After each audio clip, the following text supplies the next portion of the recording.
Hello, everybody, and welcome to the Centimetre Perfect AFL podcast. We have made it through 10 rounds of the 2025 season, 10 and 3/4 if you count opening round. We are double digits into the season.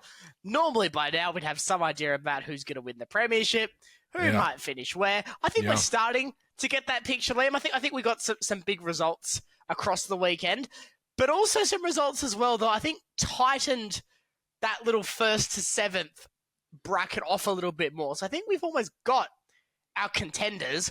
There's probably just more of them than what you might like from an analytical point of view, but from a competition point of view, it's fantastic. That's what I was going to say. From a competition viewpoint, howdy doody. We love to see so many teams fighting it out, and especially after some of the results this weekend, some of the form of the top teams, bar one team's still doing very well. It makes for an interesting season. But like you said, I think we're actually starting to work out exactly who's going to be playing in September. I think we've got a pretty good idea. I think this year it's going to be a fight for 8, and that's it. And there might be like 4 or 5 teams fighting for 8. It's going to be very exciting indeed. But we'll get to the games later, Jesse. We will. That's future Jesse and Liam's problem, but it's currently your problem to make sure you are liking, sharing, and subscribing if you are on YouTube. Also, making sure you got notifications on and subscribing on your preferred podcasting platform. Please. Because you can turn your notifications on there as well. So that's Apple, Amazon, and Spotify. If you're so inclined and you're enjoying the show, leave us a review. Getting some good feedback about the show as well, which is great. So thank you to those who are tuning in on that weekly basis. We do love having you. And, I am happy to take requests as well for stuff like the deep dives that we do each week. So if there's something you want to hear us talk about or an issue that's really bugging you, leave it in the comments on YouTube or on Spotify, because you can do it on there now.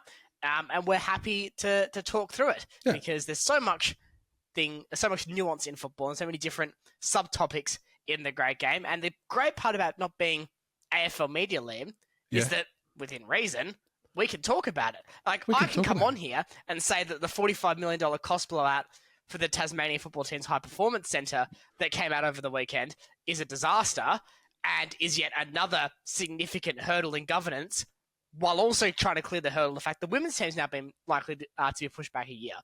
And we can say that on here because we're not beholden to the fact that the AFL are desperate to make this work. That's true. Let's very quickly talk about that. And only 60 seconds on this. Okay. I thought you were going to go for another deep dive for this, but if you want to get out of the way in 60, let's go. I don't think we need to spend too much time because the news isn't that interesting, to be honest. Fair. Okay. But 2 bits have come out over the week. Tom Morris reported last week that the Tasmania AFLW side is unlikely to meet that August 2027 commencement date, which they were meant to. Now looking like that 2028 season. So extra year back. Now the women's team, of course, was meant to precede the men's team into the elite level competition. That now is looking unlikely. As is the High Performance Centre meeting its budget. It looks like now it's going to be $45 million over budget that the Tasmanian state government will be wearing a fair bit of. I believe the AFL are chipping in $10 million for that, and it's up to Tasmania to stump up the rest. Now, Jesse, correct me if I'm wrong, but was there not already concerns about the finances of this thing? Well, there has been separate borrowing for the Macquarie Point Stadium, which is yet to make its way through the Tasmanian Parliament as well. So we're actually not even guaranteed to have a stadium yet. Wow. I know it's been, and the narrative's been the stadium's coming. While that looks likely, it's not a foregone conclusion. It's not been legislated. That's not confirmed at this stage in terms of the ink is not dry. What a clustercuss this is. It's a clustercuss, Jesse.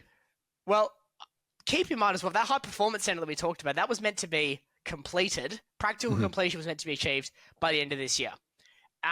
The design has barely been finalised. And practical completion will have October 2027, which for a pre-season is 2 months. 2 months of wiggle room, which is fine if it's actually done by October 2027. But that leaves the VFL season for 2027 without that high performance centre. If the AFLW team was to start on time, it would leave them without the high performance centre for the start of their season and their entire pre-season. So some troubles, I think, with Tassie. And it's something we talk about a fair bit on this podcast because ultimately other clubs will bear the burden of this. Make no mistake, if the AFL are required to subsidise the Tasmanian Football Club, however it's going to be laid out, you will pay for that as a football fan. Tariffs. So it kind of is though, right? Like we're chucking things in for this. It's like a big old tax for the rest of the clubs. I don't know. It just seems like it hasn't been that well thought out. A bit more rushed. A bit more because nothing ever goes on time when you've got red tape, you got bureaucracy to cut through, you got tradies to work with. People signing off on stuff. I think it's all been a bit ambitious for mine, Jesse. A bit ambitious. Let's quickly talk about as well. Let's move on real quick. We'll talk about Adam Selwood really quickly. Obviously, he passed away on the weekend as well. Obviously, condolences to his family and friends as well, because that's a bit of a gut punch for the Selwoods. It must feel terrible. The twin of Troy. It's pretty sad. It kind of came out of nowhere as well, but the Eagles did a nice touching tribute to him on the weekend, which was nice to see. But yeah, never the kind of news you want to hear to start or during any time, to be honest with you, Jesse. No, absolutely. I think you've summed that up perfectly. All right. Well, let's move on into your deep dive for the day. Kind of interesting, Jesse. I was quite like, could we get 18 episodes out of doing this? I'm sure we could. Focus on the good, focus on the bad, but who are you going to focus on today, Jesse, and what are we doing? Well, see, I'm a big believer in kicking while someone's down. And so we're doing Essendon this week because they are down at the moment. A crash landing against the Dogs on Saturday night. I actually don't think their plane even landed, to be honest. I think it actually just spontaneously combusted. Did it take off? And I think like a Bailey Dale surface-to-air missile just obliterated it midair, and it's gone. But no, we wanted to talk about Essendon this week, and I wanted to talk about Essendon's drafting. Now, okay, we're going to get a couple of disclaimers out of the way before we do this, because people get very upset when you talk about their club. And like always, nuance is key. First disclaimer. I know that Fremantle's draft history is also patchy at best. I'm sure I can find a way to do that when we lose by almost 100 points. Which, don't worry, that will happen at some stage this season. It almost did against Geelong. It's true. So that's fine. But also, first draft history in the last 5-8 years, more hits than misses. So that's great. Second disclaimer. I hate redrafts. I hate them. I don't believe in them. So there's some key ground rules for what we've done with this deep dive. We are going to talk about players that were picked after Essendon selected their respective player. But this is not one of those ridiculous things where pick 80 in the real draft gets promoted to pick 4, and we say, well, why didn't you pick them? Because that's not how it works. So for a player to be included in the you could have had this category, they had to be taken within 10 picks of Essendon's pick. Now, There's no exact science, I don't feel, with this, but you look at a player like Murphy Reid. He went pick 16 to Fremantle last year, or pick 18 to Fremantle last year. At a time, he was considered a top 10 pick going into that draft at various stages. So I've kept it at 10. If you don't agree, if you think that's too harsh on the Bombers, let us know in the comments. Let us know what you think is a fair bracket. But I thought 10 was a good middle ground because generally speaking, you'll have bands of players, and we're also not going beyond pick 30 because after that, a lot of clubs will draft for needs beyond the second round. So you need an extra ruckman. You get a draft ruckman. I don't think it's fair to punish clubs because their fourth choice ruckman never got a game in the seniors because they needed the fourth ruckman, and he was the fourth choice. I don't think that's fair. So no. We're trying to keep it fairly grounded, and if we do more of these in the future, the same rules will apply for consistency. And that's fair too, Jess. We like consistency here. And so, what's the overall goal of this deep dive? What are we going to focus on? What's the focus here? Well, how good they've been, how bad they've been. Well, unfortunately for Essendon, it's how bad they've been, and they have been bad because the Bombers, for a club of their size, have been down for the last 25 years. They have not been very good for that period. They haven't won a final now in 21 years. I would say it's unlikely they're going to make finals this year. Never mind win one. So that's not great. But I want to really focus on the last 7 years for the Bombers because coming out of the supplement saga, which obviously caused significant disruption to the football club, that's your opportunity for the hard reset. They were punished very heavily. They suffered. They languished at the bottom of the ladder in that middle part of the 2010s. So coming out of that, opportunities to rebuild and really actually have a fertile ground, almost a fertile ground of what clubs like North and West Coast would probably want. Sure. Minus the, club destroying scandal. But that ability to really just start again, I think that's a pretty rare gift in this sport because of how equal the competition is. It's really hard to genuinely bottom out and just lose players. Now, again, club scandal and a huge club scandal, but in a way, it cleared the decks. Mhm. So Essendon really at that point should have been set up for a period of success from, let's say, 2020 to now. But that hasn't happened. And I want to look back through their drafting and some of their trades and talk about why, Liam. So if we're able to get our first graphic up for our lovely viewers, and don't worry, listeners, I will be narrating as will Liam throughout this, so you can be included. Just imagine that, just having the graphic there and absolutely nothing else. Let me just quickly find it. I'm not gonna call out people, but there are some shows that I will have as background noise in like my day-to-day life that seem to think that I'm always going to be watching, and I'm not, and it's really silly. So it is very silly. 2017, Essendon got pretty aggressive with their trading. Brought in Devon Smith, brought in Jake Stringer. Now, Jake Stringer, for context, coming off a premiership with the Dogs, pretty dangerous small to medium forward at that point in time. Yeah. Good player, very good player even, but there was already, we'll call them culture issues or culture questions circulating around Stringer at this point in time, and some injury and longevity concerns with Stringer. Ironically, the same things we're talking about today in 2025. Devon Smith plucked him from the Giants. Serviceable player, solid player, as the Giants were starting to build, but I think as history would tell us, probably not a player the Giants really needed. Crucially, I mean, they would kick off from this. They obviously made the prelims in 2016, made the grand final in 2019, so right in their peak at this point. Smith, a good player, but also a player that would go on to have his own injury concerns. So traded away picks 11, 25, and 30. Now, you don't always get 3 top 30 picks in an 18-team draft. So that's pretty good. Now, this is mostly before academies, keep in mind. That is a key caveat for this. But right now, Liam, first impressions coming out of a pretty hollow period for the club and a chance to rebuild, that's a pretty strong draft hand before you make those trades. It's huge. It's huge. And I'm quite a newbie when it comes to knowing about the draft and what's good, what's bad. To me, it was something that just happened every year. And I would just be like, oh, who did Freo get this year? I wouldn't really know too much. But as like we've been the sorting hat in Hogwarts. I mean, Harry Potter round was last week, but we can use it this week, I suppose. Exactly right. Gryffindor is, well, actually, I don't know much about the Harry Potter storyline to tell you who's who. Who's the Slytherin, Jesse? Of AFL? Yeah. Oh, West Coast is too cheap. I feel that's just mean. It's punching down. I'm going to say Carlton. Ooh, because they were very successful a long time ago, but their arch rivals, Collingwood, have been more successful more recently. But that means Collingwood's Gryffindor. I don't really want to do that. All I know is Fremantle Hufflepuff. Let's move on. What I was going to say, the whole point of that was, I know now that is a decent draft to be having, especially when you get someone like Murphy Reid at 18. That's pretty strong. That is pretty strong. So, pick 11 that was sent far away to the Giants, and I believe on-traded at that point in time. Players they could have had with pick 11. Darcy Fogarty, Zach Bailey, Ed Richards, Jack Higgins, Brennan Starcevic, Oscar Allen. Now, straight away, that's a really solid list. From a pick just outside the top 10, that is a very strong grouping of talent. And not always what you see outside the top 10. We'll talk about that maybe a bit more when we get to 2020.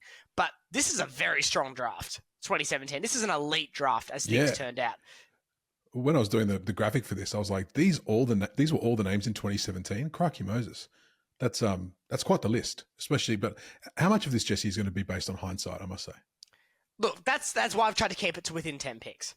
Fair. So players like Jack Higgins, and there's one I'll talk about in the next player we talk about here. Players like Higgins, I'm more willing to forgive because small forwards, they're not always huge draft capital. But for me, overlooking tall forwards, almost unforgivable because they're your commodity. And there's a few here, like you look at Fogarty and Allen. Joe, you would happily take those. Zach Bailey's a dual position player. Ed Richards can play just about anywhere. Starcevic has turned out to be a very, very solid player as well for the Lions. So not great, that one. And then we get further down the draft for 2017. So traded away picks 25 and 30 for Stringer. they could have had Noah Bolter. Tom De Koning, Sam Taylor, Liam Ryan, Bailey Fritsch. Now, straight away, prepared to forgive Liam Ryan because he was a mature age recruit coming from the waffle at that point where he's tearing up for Subi. So, that bit of forgiveness there. But you look at De Koning, Taylor, Fritsch, Bolter, all guys who have had significant roles in finals sides. I mean, Bolter's a premiership player. Taylor, is one of the best defenders in the competition. Fritsch is a premiership player. De Koning is potentially on the verge of signing a $1.7 million contract a year to go to the Saints and has been a significant part of Carlton's team for many years now. So, Liam, looking at that is a brutal year. And I know it's easy to play the hindsight game, but that's why we've tried to keep it fairly tight with the could-have-beens. That's a brutal missed opportunity there for the Bombers. Yeah, I mean, at the time, obviously, they obviously didn't know, but like when I look at those lists, I've heard of Jake Stringer. I don't think I could point Devon Smith out in a crowd, to be honest with you. The rest of them I could. Devon Smith, probably not. But let's play the game of, okay, we are the Bombers in 2017. We won't do this for every single year, obviously. But you've obviously seen something in Devon Smith that you need. You've obviously seen something in Jake Stringer that you need. So what could they have done? What could they have done differently? Is there anything they could have done differently? I mean, again, I think working around context is key here. Mm-hmm. Essendon weren't going to contend in 2017, 2018, 2019 with the list they had. Stringer for 25 and 30, I can see the merit in that to an extent. I don't think you give up those two picks. I'd be looking to do pick and player for that to get him. But I think this is just a case, and Carlton have been guilty of this as well. And maybe Carlton's free agency and trades is something we could talk about in a future week as well when they get belted. But Essendon have been really, really guilty at overpaying for above average but not excellent players. Yeah. I think this is the embodiment of that. I don't think Devon Smith is going to be a difference between a premiership and not a premiership, even at the time. This was a big spend from the Bombers. Oh, that's the thing. Like, you look at this now and you think to yourself, okay, so if you've got a team that's up and coming, you try and rebuild the list. You use 11, 25 and 30 to get a new player. I think you keep 11. I think 11 is almost non-negotiable. Yeah. Because, I mean, that way you've got a prospect that you can build and bring up. So, sure, Devon Smith's obviously been proven at the Giants. Whatever he did there, the Bombers thought, have a bit of that. Looks pretty good. A bit of Devon Smith for me, please. But if you're trying to rebuild a team, then, surely you want to get on the front foot for some of these hot players, and especially at number 11, you would have been star for choice, absolutely star for choice. So it's a curious one, Jesse. Did you want to say anything else about 2017 before I send you on to 2018? I mean, Devon Smith, it just didn't work out. I mean, he was pick 14 for the Giants, ended up being worth pick 11. Finished in 2022 early due to injury. I know hindsight's really easy, but even at the time, I thought this was a big risk. And in the cold light of 2025, it really shines just how much of a missed opportunity this specific window was for the Bombers. Yes, well, I've done the graphics for the other years, and I can say by a long way, this looks like the worst year for the Bombers of missed opportunities. That's for sure. But we'll have a look at 2018 now, Jesse. Nice, more concise graphic, this one. Nice and concise. So Dylan Shield, now this to me is actually worse than the Devon Smith trade because they gave up 2 first-rounders for Shield. Who, look, again, he was probably in a better spot than Smith was at the Giants himself, but this at the time was considered a huge spend for a guy that was he was almost a prototype Tim Taranto, I think. Sure. In many ways. Like, you're talking about a player that's probably 8 to 8.5 out of 10 in terms of your quality player index. But he's not going to be a guy that I think makes a difference between premiership and no premiership. There's very few players in the competition that are that, and it's equally very few players you'd trade 2 first-round picks for, 1 current, 1 future, and that to me is the big missed opportunity for the Bombers here because you're trading away a future first. So you are gambling that your trades last year, so Smith and Stringer, and this trade for Shield is going to work. So it's now 2 years in a row where they've given away all their upper echelon picks for 3. because they're giving away their next year's pick. So they've traded out their first round picks 3 years in a row. Now we could talk about hindsight. That's just bad list management. Yeah. That is just bad list management. If you need star players, especially post-free agency, you can get them.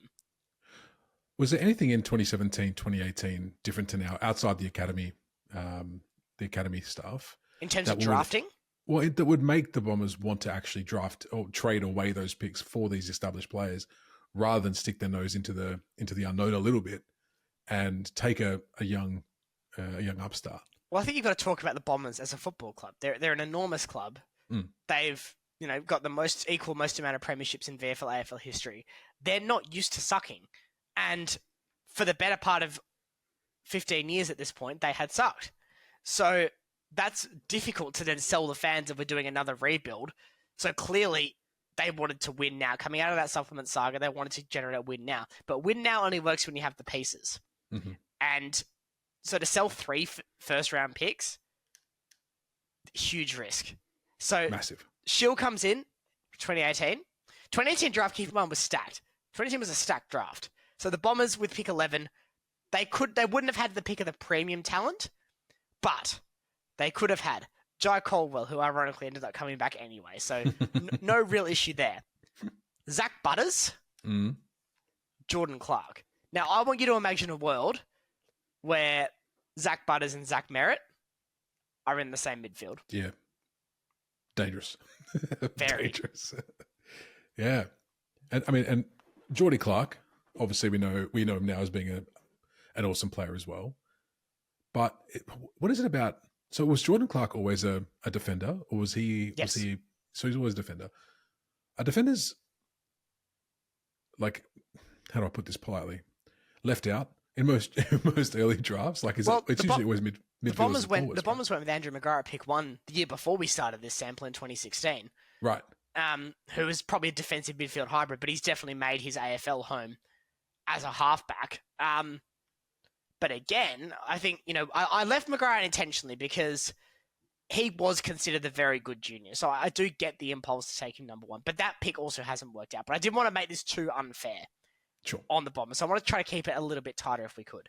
But I just think this is another missed opportunity. I mean, yes, Caldwell, it worked out in the end eventually. But, if you offered an Essendon fan, even in 2020, or 2021, Shield or Butters, the answers, Butters are only, a year or 2 years off having paid for Shield with the virtual trade in that second first-round pick. So, big missed opportunity here. And look, one key caveat is obviously with different things happening in past years, future years, specific picks might be affected. But again, with that 10 picks back rule, I think it's mostly negated. Like, they might finish a ladder position higher, your pick slightly changes. But for consistency, happy to keep it pretty much as the pick fell. After Academy, after Father-Son. Fair shout. 2019, Jesse. Let's do 2019. There he is again. And this is where it really hurts, because pick 11 for Shield in isolation isn't terrible. Yeah. It's not terrible. It could be a lot better, as in not doing it, but it could be a lot worse. However, 2018 Essendon were not very good.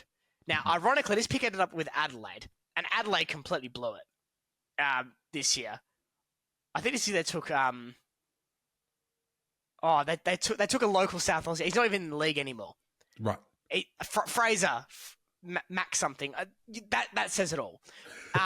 So you're a knowledgeable boy when it comes to footy, Jesse. If you can't remember his name, I think he barely played. I think he barely played. Yeah. But if you look at, obviously, our YouTube viewers, they get a sneak preview while I'm dribbling on about Fraser No Name. But our Spotify listeners who are hearing me ramble, these are the players that the Bombers missed out on having traded pick 6 for Dylan Shield. Hayden Young, yes, please. Caleb Sarong, he might have won a Brownlow if he was on a Victorian side. Sam Flanders, potentially in the same bracket. Cozzy Pickett, he's quite good, isn't he? Will Day, when he's fit, yes, please. Miles Bergman, what's he going to command in free agency this year? Cody Waitman, he can paint and score goals. I don't know what else you could ask for. That's quite strong. Wow. Picks, man. Yeah. Like, when you look hurts, at, doesn't it? yeah, when you look at that, like 11 and then 6, I mean, the foresight must have been there that they were going to have a pretty horrible year, right? Surely, like, because trading away a future first is basically saying to your club members, we're going to do well and we're going to finish upper echelon because we trust that we're not going to lose a really valuable pick.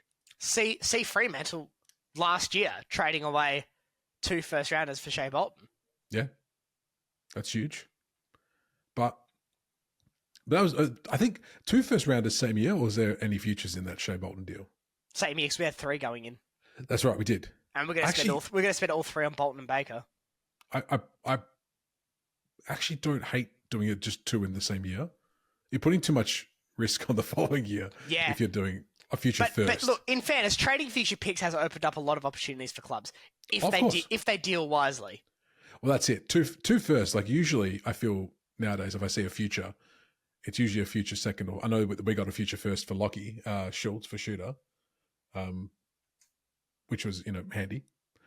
But I don't know, like having for shooter, we just got 1 future first, right? It wasn't something else plus a future first. It was just a future first, right? Maybe a second was thrown in potentially. Okay. But doing a 1 and then a future 1 is crazy, especially when you look at the talent on that missed column that you see nowadays, and you're like, boy, howdy, wowee, this might be a better list than the 2017 one, Jesse. Yeah, I mean and that's the thing is the 2017 list of an extra 2 years to go and show their medal. Harry Jones picked 30. Look, this one isn't as offensive. I actually think the logic behind picking Jones was sound. It's not the club's fault. He's just not a very good key forward. They've had to play him on the wing.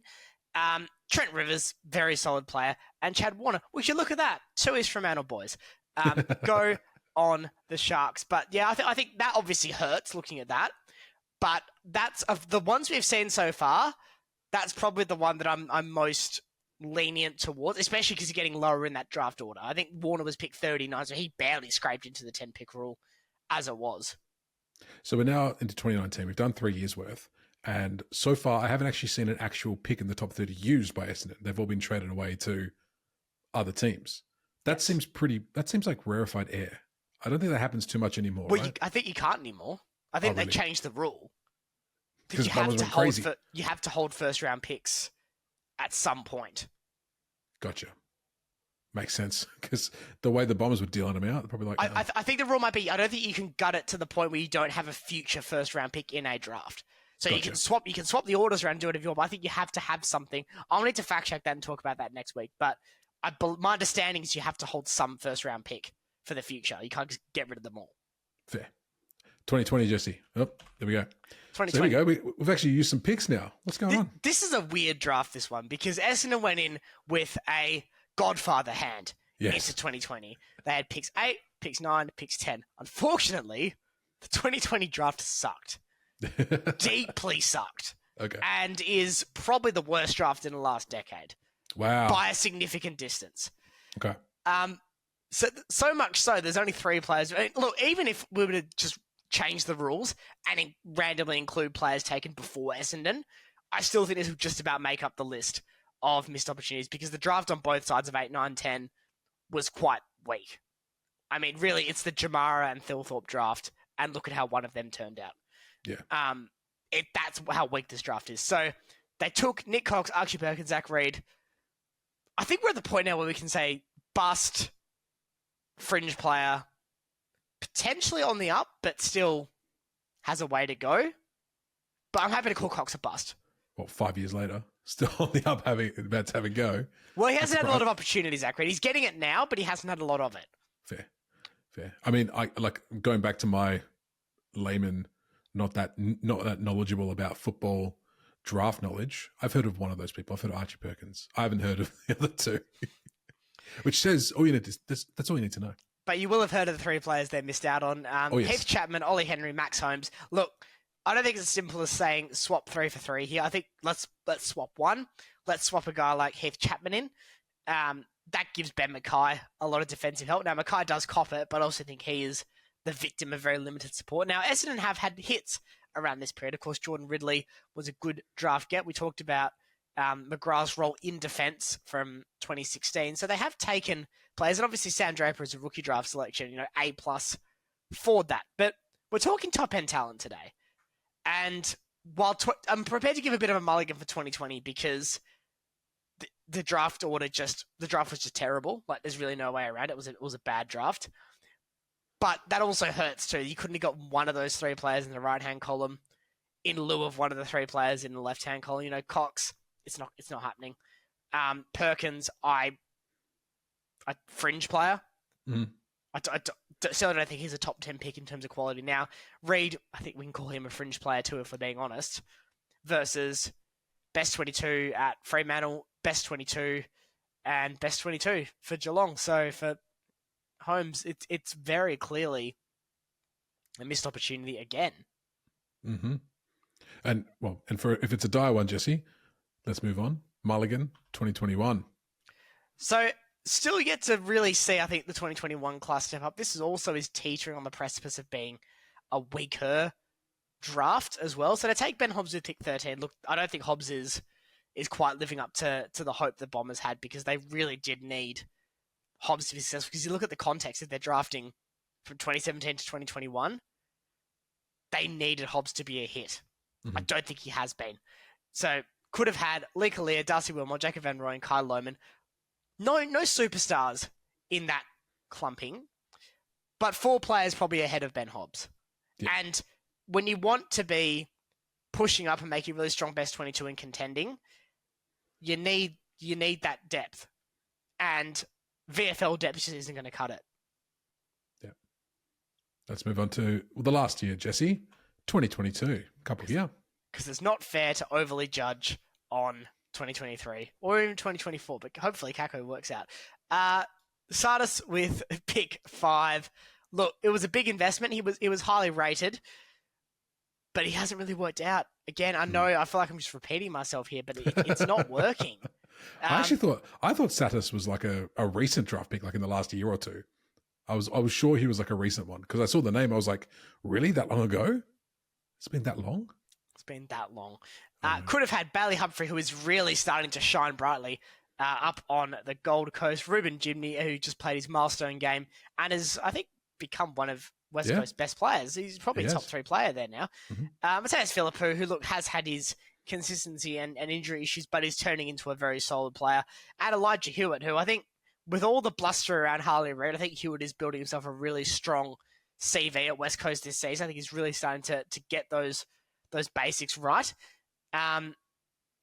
So again, and you don't need to be wrong by a lot to be hurt a lot.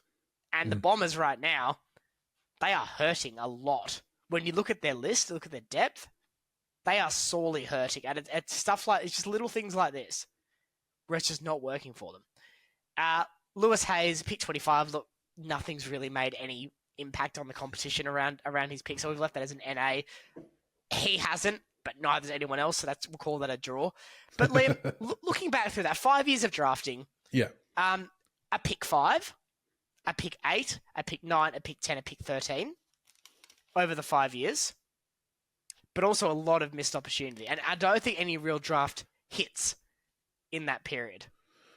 I think having the missed players and missed opportunity is kind of a nice to have in this conversation, because obviously, like you were saying, like we've been saying, hindsight's a beautiful thing. You don't know how any of the players on the missed column are actually going to turn out. Obviously, it's nice to see what they could have had. It's interesting to look at and laugh at Essendon and be like, oh, what have you done there? Oh, you're a mean man, Liam. It's all right. Sometimes I can bring it out. I think the biggest thing for me here as a casual is just looking at the picks that they gave away, and then that's more unforgivable, I suppose. The trading more than the drafting. Yeah, trading more than drafting, especially in those first picks where you can get some really great talent to build a list. So if they were going for that gut punch straight away in those earlier years, 2017 through 2019, if you're going for that gut punch because you want to win something now, it hasn't set you up very well. And it can't set you up very well, especially if you've got, all these amazing players. You look at Richmond last year, taking all those young kids. That's where you go. You don't trade all that away to get one player who might be a superstar, but what's he going to do for the rest of the team? You're not going to win games with a superstar. One superstar. Yeah, I don't know. I think that for me is the biggest takeaway from this is just how much they wasted on. I also think they spent their capital in the wrong place too. They took a medium forward and 2 midfielders. I think if you're spending that level of capital, you're looking for tools.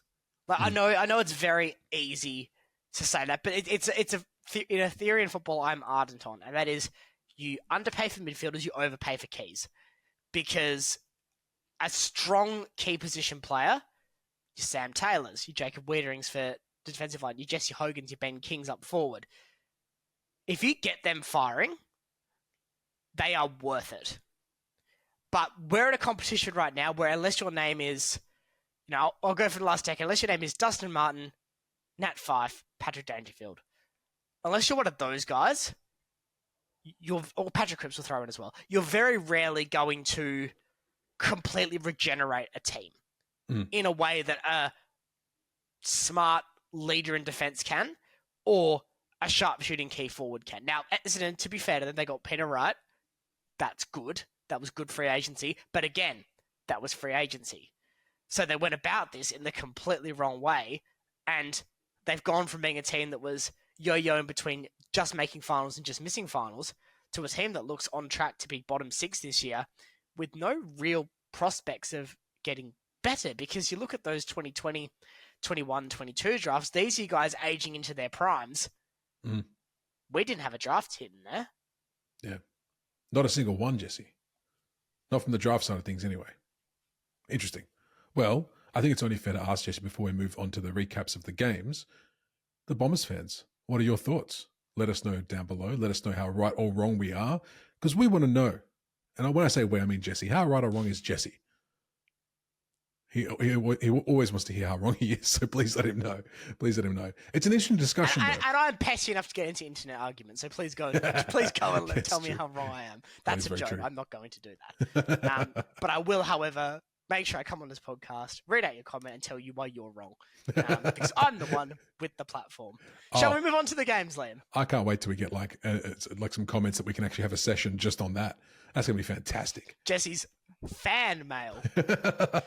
Who's Lustin Jongmuir? Why is he writing into the show? What do you want, Lustin?